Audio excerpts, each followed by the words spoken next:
आपके माध्यम से कहना चाहता हूं, मैंने एक शिकायत नहीं की सर, किसी से नहीं। किससे शिकायत करेंगे? आहत हूं, जगाना चाहता हूं स्वयं को भी, आपको भी, क्योंकि अगर गंगा में तैरती लाशें, सर जिंदगी में डिग्निटी चाहिए, मौत में उससे बड़ी डिग्निटी चाहिए। हमने अनडिग्निफाइड डेथ को विटनेस किया है, और अगर हमने इसको दुरुस्त नहीं किया सर, आने वाली सदियां माफ नहीं करेगी। आप बड़े बड़े इश्तेहार छपवाओ, अखबारों के 4 पन्ने रंग दो, फलाना थैंक यू सर, इतिहास को थैंक यू कहने का मौका मिलना चाहिए। धन्यवाद। जय हिंद सर।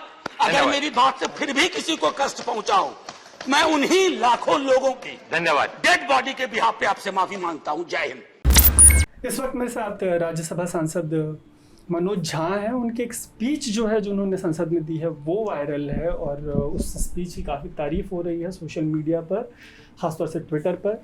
सर, उसी स्पीच से जुड़ा मेरा पहला सवाल है कि आप अभी तक आपको किसी ने बताया कि आपके प्रधानमंत्री बनने का भी खतरा है?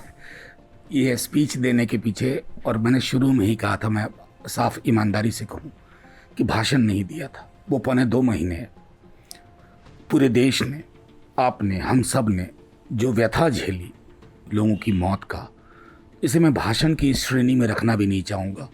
मुझे लगा कि शायद बाकी लोग नहीं कहे या प्राथमिकताएं रही हूँ। मैं चाहता था कि वो जो डिपार्टेड सोल हैं, जहाँ बच्चियों के माता पिता नहीं रहे, हर परिवार में कोई ना कोई गया, उनकी जो एंग्विश थी, उनके सरोकार मैं सामने रखूं।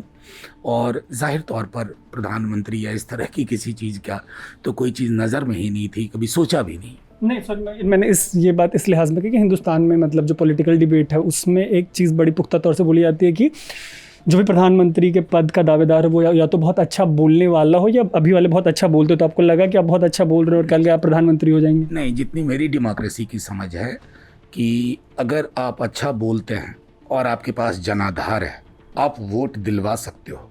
अगर दोनों कॉम्बिनेशन हो तो सोने पे सुहागा।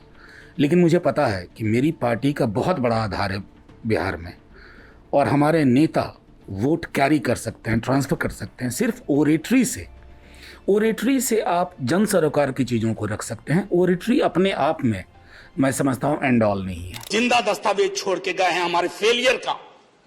मैं आपकी बात नहीं कर रहा हूं साहब, आप कहिएगा 70 साल में कुछ नहीं हुआ, मैं उसमें जाना ही नहीं चाहता।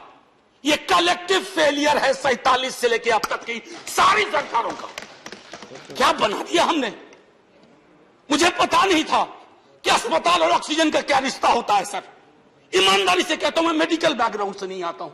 आपको लगता है कि पिछले लास्ट ईयर जनवरी में 30 तारीख 31 के आसपास पहला मामला आया था हिंदुस्तान में, तब से लेकर अभी तकरीबन 1.5 साल से ऊपर हो गया, तो ये 47 तक हम अगर ले जा रहे हैं, तो आपको लगता है कि जो भी गवर्नमेंट है, वो चाहे सेंट्रल हो या स्टेट गवर्नमेंट हो, उनको हम लीवे दे रहे हैं, उनको हम छूट दे रहे हैं, और फिर वो जो एक रेटोरिक है कि नेहरू की गलती है, हम उस वाले रेटोरिक में पूरी डिबेट को लेकर चले जा रहे हैं? पिछले वेव के बाद हमारी सरकार, या मैं कहूँ सरकारें, चाहे केंद्र की हो या राज्य की, प्री मैच्योर सेलिब्रेशन में लग गए।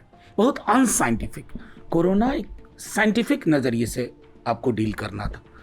आपको एक मैसेज जो पूरी दुनिया से मिल रहा था कि आपका हेल्थ इंफ्रास्ट्रक्चर का दायरा लोगों के इस स्केल को एकोमोडेट कर पाए, उसकी गणना नहीं हुई। उसी संदर्भ में मैंने कहा, चूँकि पेंडेमिक ये 2 वर्ष से हम झेल रहे हैं, लेकिन हेल्थ इंफ्रास्ट्रक्चर को लेकर के जो हमारे अंदर सजगता होनी चाहिए थी, उसका अभाव हुआ। और उस संदर्भ में मैंने ये बात कही थी कि ये एक कलेक्टिव फेलियर है। आपको नहीं लगता जैसे इतना बड़ा माइग्रेंट क्राइसिस हुआ बिहार में, बॉर्डर पे लोगों को रोक दिया गया, लोग अपने घर नहीं जा सकते, कोटा में बच्चों को रोक दिया गया कि वो अपने, मतलब कोई एक विधायक थे जो स्पेशल परमिशन लेके, वो रूलिंग पार्टी से विधायक थे और चले गए कोटा से, अपने बच्चों को लगा, आम आदमी अपने बच्चों को भी नहीं ला पाया। उन सब के बावजूद अगर मैंडेट इन्हीं लोगों को मिला या मैंडेट इन्हीं लोगों को मिलता है, तो फिर आप इसको किस तरीके से देखते हैं डेमोक्रेसी में? मैं सीधी सी बात एक साफ तौर पे कहूँगा, हालांकि उस मैंडेट की अगर आप पड़ताल करें तो बमुश्किल दोनों फॉर्मेशन के बीच में 11,800 वोट का डिफरेंस है, एनडीए और आरजेडी लेड कोalition का, नंबर 1। दूसरा, उसमें से 10-12 सीट आप सब जानते हैं कि वो जो मैनेजमेंट वाली सीटें थी, 13, 22, 26, हाँ, लेकिन मैं एक चीज़, हाँ, winner take seat, we give them, but very important, जो सबसे महत्वपूर्ण सवाल मैं जो जवाब में इंगित करना चाहूँगा कि हमारा मानना है कि कई दफ़ा मुख्य धारा की मीडिया का भी एक रोल होता है। कल से ही जब आप लोग अपने उस स्पीच की बात कही तो मुझको कई साथियों ने फ़ोन करके कहा, इवन बीजेपी के, कि लोग भूल रहे थे, आपने याद करा दिया। ये जो पब्लिक मेमोरी को, उस स्मृति को कमतर करके छोटी होती है, इसकी अवधि ज़्यादा नहीं होती है, इसमें बहुत बड़ा सहयोग मीडिया का। मेरा कॉन्ट्रडिक्शन है 2012 का अखिलेश यादव का जो कैंपेन था। अखिलेश यादव जब तक मुख्यमंत्री नहीं बने थे तब तक दुनिया को पता ही नहीं था कि उन्होंने 300-400 साइकिल रैलियां की हैं। लंबे टाइम तक वो हर एक कॉन्स्टिट्यूंसी में घूमते रहे। आपको लगता है कि अभी के जो हमारे यूथ हैं, मतलब खासतौर से जो यूथ लीडर्स हैं, जिनको मतलब फ्यूचर लीडर्स के तौर पे देखा जा रहा है, जो रूल करेंगे, आपको लगता है कि वो मतलब जनता में जैसे सरकार तो नदारद थी ही, आप मेरे को बता पाएंगे कि विपक्ष जो है वो था लोगों के बीच? मैं कहूँगा, अगर मैं जवाब दूंगा तो आप कहेंगे कि मैं शायद पार्टीजन जवाब दे रहा हूँ। मैं आपको कहूँगा कि सिर्फ उस दौर के ट्विटर की पड़ताल कर लीजिए, या अलग अलग जो माध्यम है, मीडियम है, उसका भी जिक्र मैंने किया था कि लोगों की रिक्वेस्ट आती थी 100 में से 2 से ज़्यादा मदद देंगे। देखिए, एक राजनीतिक दल के पास सीमित संसाधन होते हैं, जितना था खुद तेजस्वी जी लगातार संपर्क में थे, लोगों को झोंक दिया था हमने, रसोई की व्यवस्था थी, दवाइयों की व्यवस्था थी, हॉस्पिटलाइजेशन में जितनी, लेकिन हम स्टेट का विकल्प नहीं हो सकते। मेरा मानना है उनको कि याद रहेगा कि गंगा में लाशें तैर रही थी, या मतलब जो चीज़ें हैं वो फिर वापस से मतलब मद्देनजर। देखिए, मैं एक बात बताऊं, इस बार की जो पीड़ा है ना, ये व्यथा जो है बहुत व्यक्तिगत रही है। मैं बिना नाम लिए बता सकता हूं, भाजपा के कई सांसदों ने आकर के कहा कि आपने रुला दिया, मेरे भाई का डेथ हुआ। एक सांसद ने अपने दूर के रिश्तेदार का व्हाट्सएप मैसेज भेजा जिस बच्चे ने डेथ से पहले अपने चाचा को भेजा था। ये बहुत पर्सनल पेन है इस बार। इसको ऐसे ही अगर ये सोचते हैं कि फ्री वैक्सीन का इश्तेहार लगा देंगे या मंदिर की भव्य निर्माण का वो तस्वीर लगा देंगे, तो मैं समझता हूँ कि ये मुगालते में है। आपके ठीक आने से पहले एक डिस्ट्रिक्ट के बीजेपी के ही ज़िला प्रेसिडेंट का, यूपी से मैं भी नाम नहीं कहूँ, उनका फ़ोन आया, एग्जैक्टली यही चीज़ कि कैसे हम जिएंगे, इतने झूठ के बीच में कैसे हम कह दें कि सब ठीक है। राजीव सातव की उम्र थी जाने की इस दुनिया से। रघुनाथ महापात्रा जब मिलते थे गले लगाते थे, बोलते थे जय जगन्नाथ। अचानक में वो नहीं है। ये पीड़ा व्यक्तिगत है, आंकड़ा मैं नहीं कहना चाहता हूं, मेरा आंकड़ा, तुम्हारा आंकड़ा, अपनी पीड़ा में आंकड़ा ढूंढिए। एक व्यक्ति नहीं है इस देश में, इस सदन में, सदन के बाहर, उस सदन में, जो ये कहे कि उसने किसी जानने वाले को ना खोया हो। सर, पीड़ा कह सकता हूं।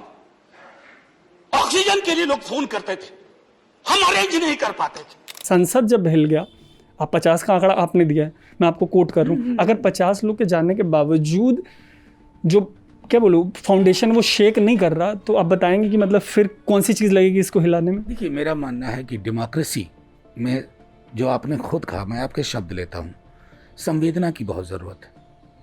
और ख़ास करके जब वेदना लोगों की बढ़ी हुई हो तो संसद को, शासक वर्ग को संवेदनशील होना होगा।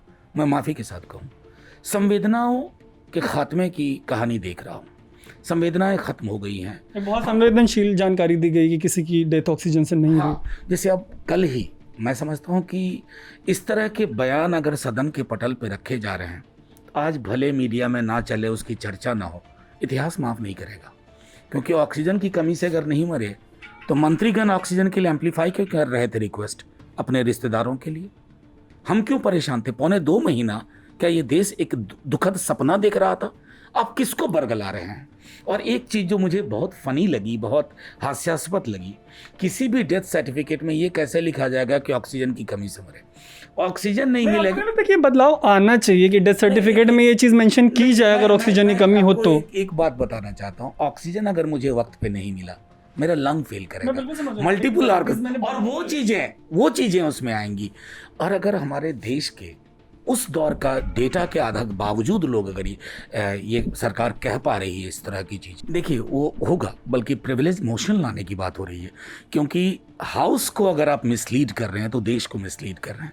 ये हाउस इस देश का है, राज्यसभा या लोकसभा, वो इस जनता के सरोकारों का केंद्र है।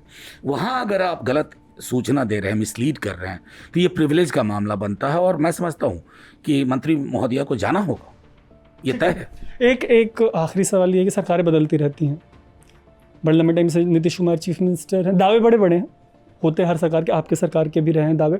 मैं बस ये आपसे समझना चाह रहा हूँ कि आपने इतनी इमोशनल स्पीच दी, सब्सटेंटिव भी थी, जब कभी भी सरकार बदलेगी ऐसा होगा कि आरजेडी की गवर्नमेंट बिहार के हेल्थ केयर इंफ्रास्ट्रक्चर को रेडिकली चेंज करने और जिस राइट टू लाइफ की बात, चूँकि हेल्थ स्टेट सब्जेक्ट है, तो उसको आप लोग मतलब इम्प्लीमेंट करने की कोशिश करेंगे, इम्प्लीमेंट करेंगे?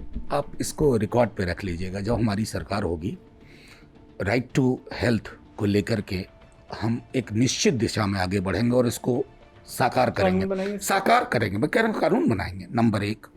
नंबर 2, कितना कर पाएंगे मैं वो लफाजी नहीं करना चाहता, लेकिन इतना कह सकते हैं कि अगर हमसे गलती होगी तो हम आंकड़े नहीं छुपाएंगे, हम सॉरी जरूर बोलेंगे।